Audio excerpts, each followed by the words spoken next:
So in a previous video, we gave a very general definition of what a VPC was. That was kind of an overarching abstract definition, but we never spoke about any of the concrete elements that create a VPC. In this video, we'll learn that a VPC in general is just this container that contains several different components that drill down to the point of your actual resource.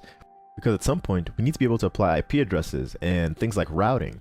So we're going to have a top-down and bottom-up approach in this video to kind of show you how VPCs work in an organizational context. We'll use an example of, let's say, a sports company, a sports news company that has created a project and wants to begin to serve information to different users. Their use case will primarily look at how do they go about configuring a VPC to allow this to happen.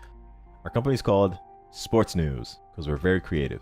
Now, so sports news can be a company, can be an organization, a user, whatever it is. They go ahead and create a project as you typically would in GCP, and they call that project sports. The moment they create a project, Google goes ahead and creates a VPC for that project. So I'm going to write here, one project has a one-to-one relationship with one VPC. Google will automatically enable a VPC for this sports project. All right, it's a one-to-one relationship. And from this point forward, I think it's important for you to view a VPC as a container that holds multiple different components that are configurable to allow networking in the manner in which you wish.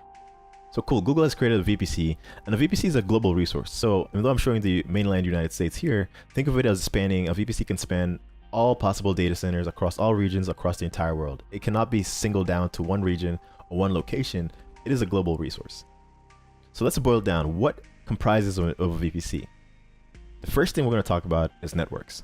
So a single VPC, so one VPC can have one to many networks.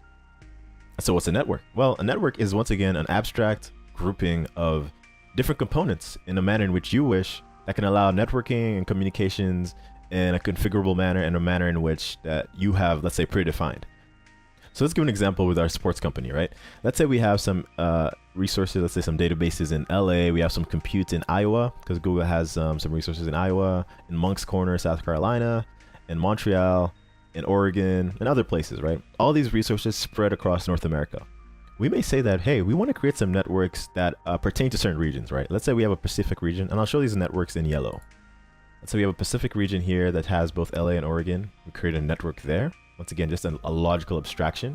Let's say we want another network just to pertain to the US Central region. So a network that just has one region. This network had two, this one just has one. We may have one that has just our Pacific region right over here.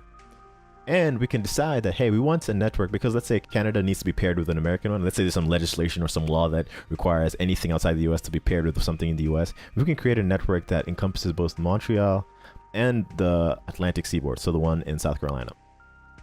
So networks are these configurable resources that we can kind of shape and mold into whatever shape we really want. We can have one that actually spans Oregon and Iowa if the use case comes up for it. All right, so let's talk a bit more about why would we want to configure a network the way we want to.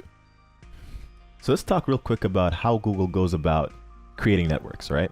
So there are two types of networks. You have your custom networks, like the ones we're just shown here, where we as a user have the ability to define where we want the regions we want our networks to encompass. And by the way, networks don't necessarily have to be confined to a country or a continent. They are also global resources. So you can have a network, let's say you have reason to include European data centers or Asian ones. You can encompass one of these networks to encompass other regions, let's say in Mumbai or in Australia or in Taiwan or in London, right? They don't necessarily have to be confined to a particular continent or country.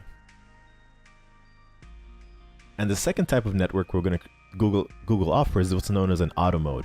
And so by default, Google will create an auto mode network for you if that's what you choose. And an auto mode network Google says, okay, cool. We're not going to create these small networks as you have seen over here, like just LA and Oregon or whatever it is. We're going to create one entire network for the entire world, right? The network, every single data center is put within one single network. And the way we'll be able to partition all those data centers, all those regions, by the way, I'm using data center and region interchangeably because, I mean, typically in Google Cloud, there's really no difference between the two. And the way we'll differentiate these different regions is through the use of different IP address ranges. And those IP address ranges, those IP address partitions are what you call subnets, all right? So I'm going to go ahead and show you the next level of abstraction underneath networks. So in this case, now we have one network has one to many regions. And within a region, one region, you have one to many subnets. So let's drill down a little bit more. I'm actually going to change the map view to look at one of the data centers. Let's look at the US Central one. All right, so here we are in Council Bluffs, Iowa. This is a US Central region or data center. Remember, region and data center are pretty much interchangeable. So let's do a quick recap about what we already know about virtual private clouds, right? So within one project, we already get allocated one VPC. So when you create a project, there's nowhere you can actually go and select create VPC. No, you're just automatically given one. And so a VPC is a container that has multiple other components. The first component within a VPC is a network or set of networks. So one VPC has one to many networks. A network is comprised of one to many regions. And a region is comprised of one to many subnets. So let's take this example of the Iowa data center or Iowa region in our field of view. I'm just going to draw a yellow line, a yellow circle around it to kind of show off some stuff.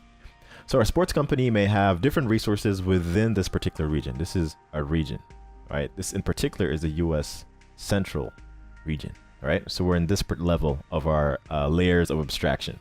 So within a region, we have resources, right? We have virtual machines over here. We could have databases over here.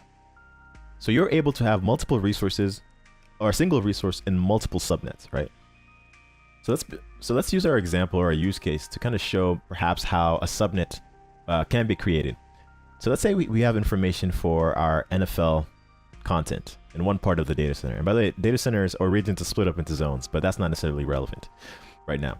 So let's say this part of the data center is mostly for NFL content. We have databases that have our NFL content. We have VMs that are specialized to deal with, let's say, the video processing of NFL content.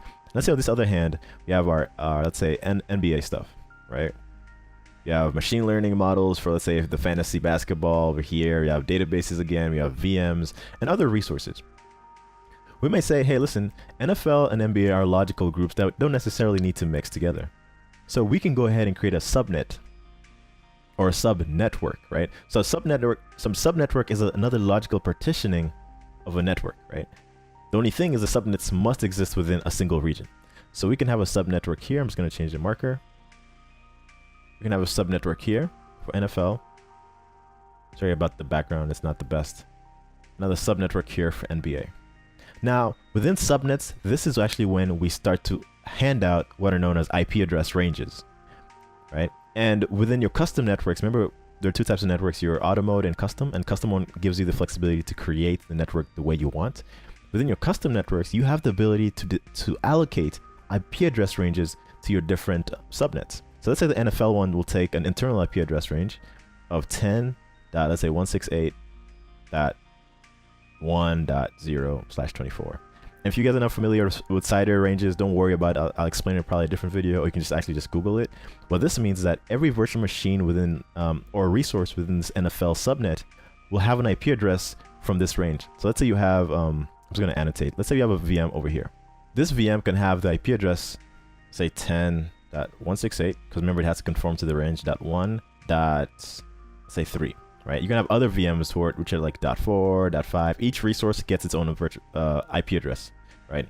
So you can have 255 resources throughout this entire subnet. And it could be databases, it could be machine learning instances, it could be whatever you want, VMs, all comprising of those 255 elements.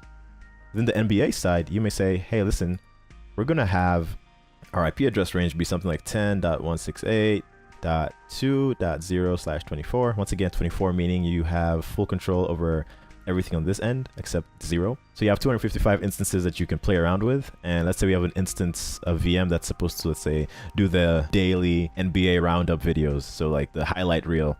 So this VM can have an actual IP address of 10.168.2. Remember, because NBA is 2, NFL is 1. Let's say whatever number you want.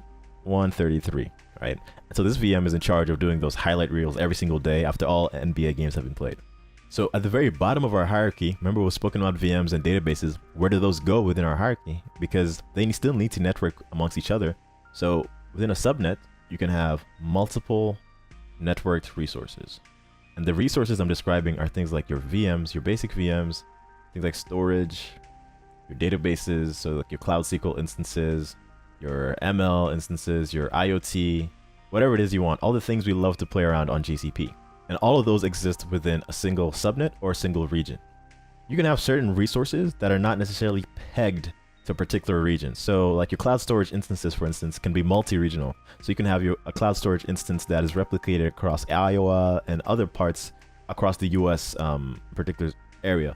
So the relationship between resources and the networks is just for me to show you that, hey, listen, a subnet can have a virtual machine or what it is, but you can have cases where a VM can exist actually not within multiple subnets, but even within multiple networks through the use of network interface cards.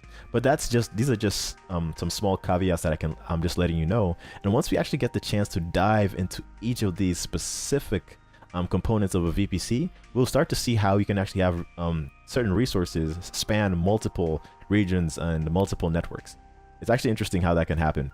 So let's quickly recap. In a simple case, we can have multiple resources. Like we said here, we can have NFL resources, NBA resources, so databases, VMs, all part of resources within a subnet, right? So you have NBA virtual machines that are meant for parsing NBA data, all can exist within a subnet. A subnet is within a region. So subnets are regional resources. You can't have this subnet, for instance, let's say it's this subnet, call it subnet B, subnet A. You can't have subnet B also span, let's say, to Oregon or other places. They're bound by their geographic location, right? Your data center, the region. So this subnets exist within a region, and then all our regions, as we showed earlier, can exist within a single network, and that all our networks can exist within a single VPC. So that's now a bottom-up approach in which you guys can actually view and see how a VPC works. So in future videos, we'll look at the other core components in greater detail and see how we can actually apply them in a real-world example. This was kind of like a funny example to kind of get some idea of how these things work. We'll concretize, we'll ossify a lot of what we're spoken about in a future video. So thanks for watching, guys.